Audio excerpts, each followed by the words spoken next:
আসসালামু আলাইকুম। অনেক দিন পরে আবার চলে আসলাম 2 পাউন্ড স্পঞ্জ ভ্যানিলা কেকের রেসিপি নিয়ে। ভ্যানিলা স্পঞ্জ কেক তৈরি করার জন্য প্রথমে আমি একটা চালনিতে করে শুকনো উপকরণগুলোকে চেলে নিচ্ছি। তার জন্য হাফ কাপ করে 2 বার আমি মেজারমেন্ট কাপ দিয়ে ময়দা মেপে নিচ্ছি।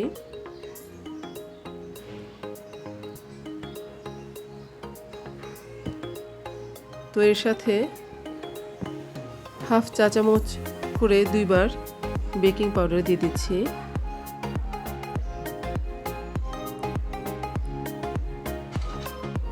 তো আরও দিয়ে দিচ্ছি 1/4 চা চামচ, তাও 2 বার করে বেকিং সোডা।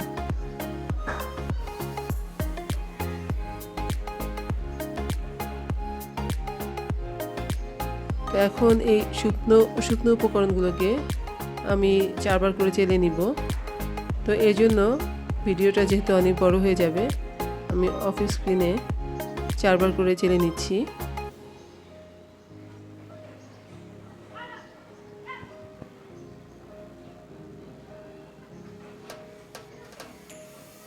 তো আমার চেলে নেওয়া হয়ে গিয়েছে।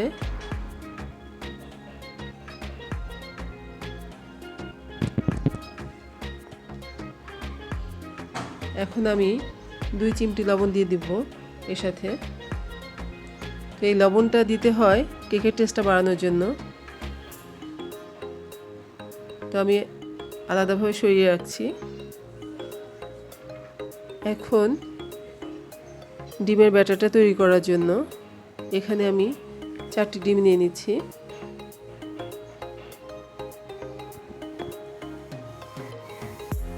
তো হাফ কাপ ময়দার জন্য এখানে 2টা করে ডিম নিয়ে নিচ্ছি।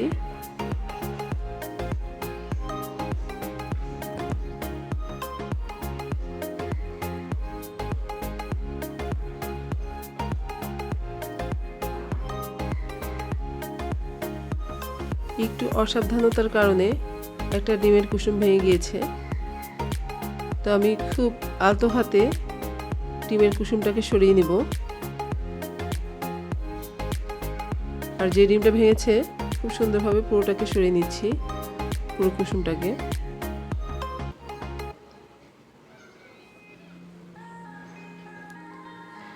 এখন বিটার দিয়ে ডিমের সাদা অংশটাকে আমি সুন্দরভাবে বিট করে নিব। তো বিটারের স্পিডটা মিডিয়াম দিয়ে আমি প্রথমে কিছুক্ষণ বিট করে নিচ্ছি চিনি ছাড়াই। এখন 1/3 কাপ করে 2 কাপ 1/3 কাপের 2 কাপ আমি আলাদাভাবে চিনি মেপে রেখেছিলাম। তো সেখান থেকে অল্প অল্প করে চিনি দিয়ে আমি বিটারটা দিয়ে ভালোভাবে বিট করে নিব।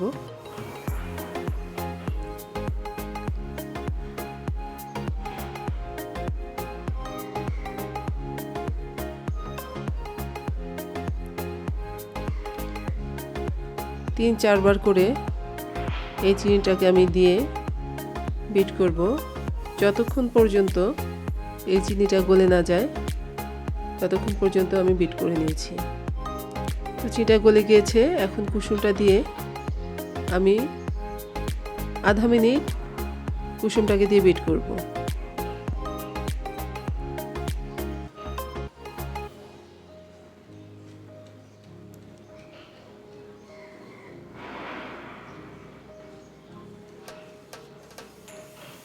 এখানে ওভার বিটিংয়ের দরকার নেই। ডিম দেওয়ার পরে অল্প কিছুক্ষণ সময় বিট করলেই হয়ে যায়, হাফ মিনিট করলেই হয়ে যায়।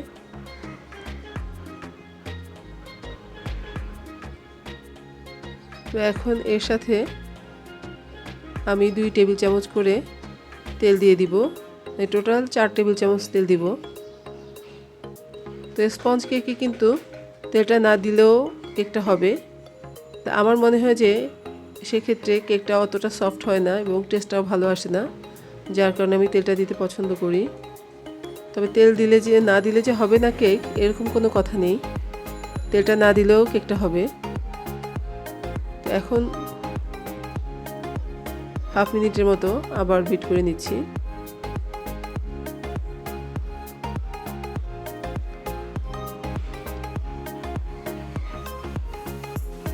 আমার বিটিং হয়ে গিয়েছে। এখন আমি বিটার কাটা দুইটিকে খুলে নিয়েছি। এখন শুকনো উপকরণগুলোকে আমি 3-4 বারে করে সুন্দর করে এর সাথে মিশিয়ে নিব। আর আমি এখন দিয়ে দিচ্ছি হাফ চা চামচ করে ভ্যানিলা এসেন্স। আমার এই এসেন্সটা অনেক ভালো, র এসেন্স, এই জন্য আমি একটু কম দিলাম, তাতে বেশ সুন্দর হয়ে যায়। একটু হালকা করে এটা মিশিয়ে নিব। এখন শুকনো উপকরণগুলোকে আমি ভালোভাবে হাত দিয়ে মিশিয়ে 3 বারে করে বিটার কাটাগুলো দুটোকে দিয়ে আস্তে আস্তে মিশিয়ে নিব। এই কাজটা খুব সাবধানে করতে হয় ভিউয়ার্স। একদিক থেকে কাটা দুটিকে ঘুরিয়ে ঘুরিয়ে এই শুকনো উপকরণটাকে মিশাতে হয়। তো আমি পাশে একটা পেয়ালাতে করে 4 টেবিল চামচ পানির সাথে 2 টেবিল চামচ গুঁড়া দুধ মিশিয়ে রেখেছিলাম। তো সেখান থেকে আমি অল্প অল্প করে শুকনো উপকরণটার সাথে দিয়ে মিশিয়ে দিচ্ছি। তো ভিউয়ার্স, এখানে আমি ক্যামেরাটা একটু ফাস্ট করে দিয়েছি ভিডিওটা, কারণ না হলে ভিডিওটা অনেক বড় হয়ে যায়। এই মিশানোটা প্রথম আমি যেভাবে হালকা করে মিশিয়েছিলাম একদিক থেকে, এভাবেই ঘুরিয়ে ঘুরিয়ে আস্তে আস্তে মিশিয়ে নেবেন।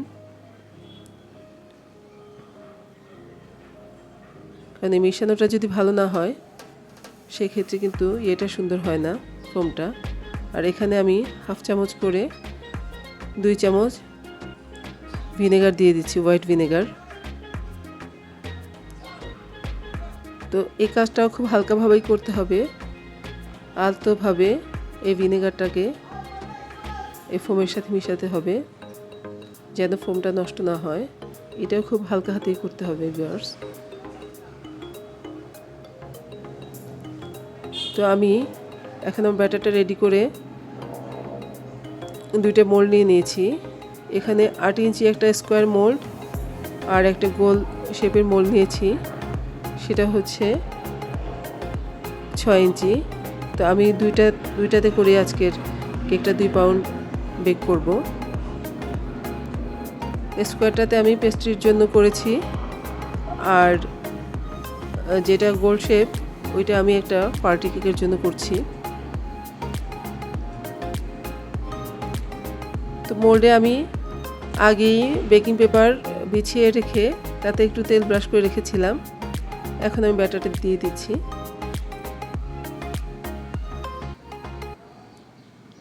স্প্যাচুলা দিয়ে খুব ভালোভাবে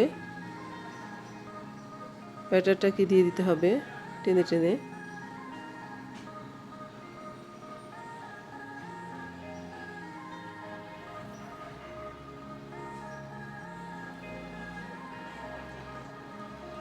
এখন খুব ভালোভাবে ব্যাটারটাকে ট্যাপ করে নিতে হবে।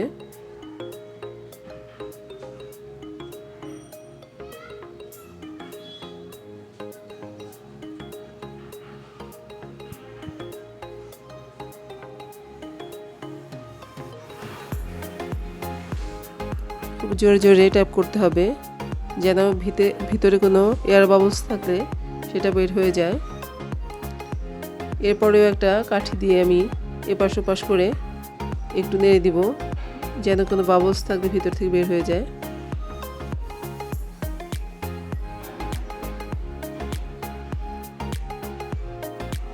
তো আজকের কেকটা আমি বেক করব একটা গ্যাসের চুলায় আর একটা হচ্ছে ইন্ডাকশন কুকারে। তো আমি হাই হিটে 10 মিনিটের জন্য আগেই 2টা প্যান রেডি করে রেখেছি, প্রিহিট করে রেখেছি।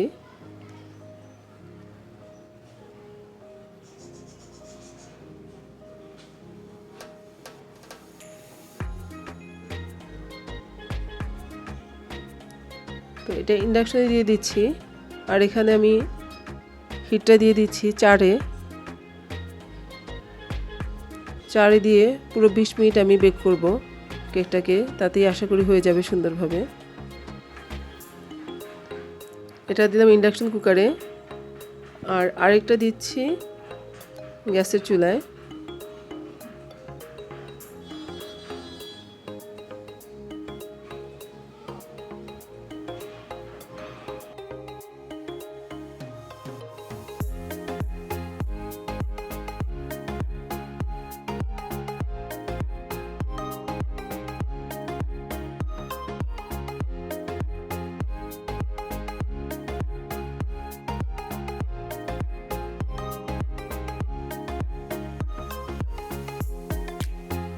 গ্যাসের চুলায় বাকি কেকটাকেও একদম লো ফ্লেম করে 20 মিনিটের জন্য বেক করতে দিয়ে দিচ্ছি।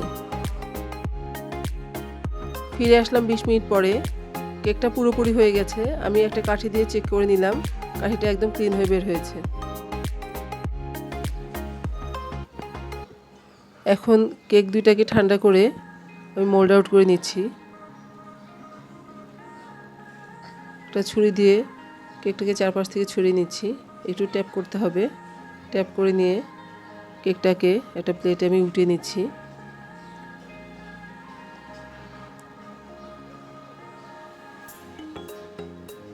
কতটা পারফেক্ট হয়েছে কেকটা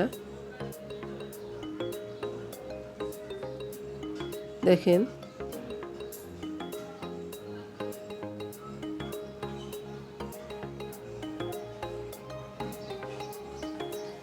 বেকিং পেপারটাকে তুলে নিয়েছি। এত সুন্দর হয়েছে, এত স্পঞ্জি হয়েছে।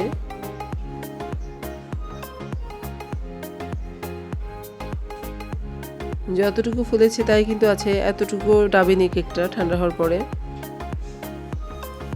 এটা কিন্তু পুরোপুরি ঠান্ডা এখন।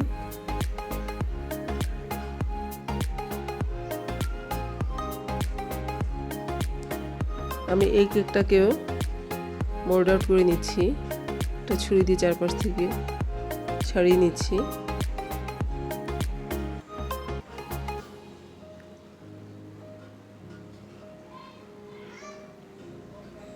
দেখেন ভিউয়ার্স, কতটা পারফেক্টলি বেক হয়েছে।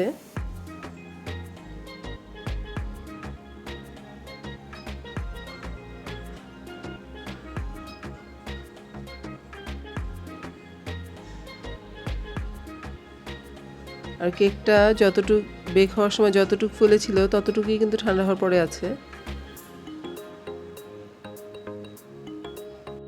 তো দেখলেন তো ভিউয়ার্স কতটা পারফেক্টলি কেকটা হয়েছে। তো এখনও যারা আমার চ্যানেলটিকে সাবস্ক্রাইব করেননি, প্লিজ প্লিজ আজকে অবশ্যই সাবস্ক্রাইব করে রাখবেন, আর সাথে একটু লাইক, কমেন্ট আর শেয়ার করে রাখবেন। তো এই কেকটা দিয়ে এর পরবর্তীতে আমি ক্রিম দিয়ে ডেকোরেশনটা দেখিয়ে দিব। তো আজকের মতো এখানেই বিদায় নিচ্ছি। আল্লাহ হাফেজ।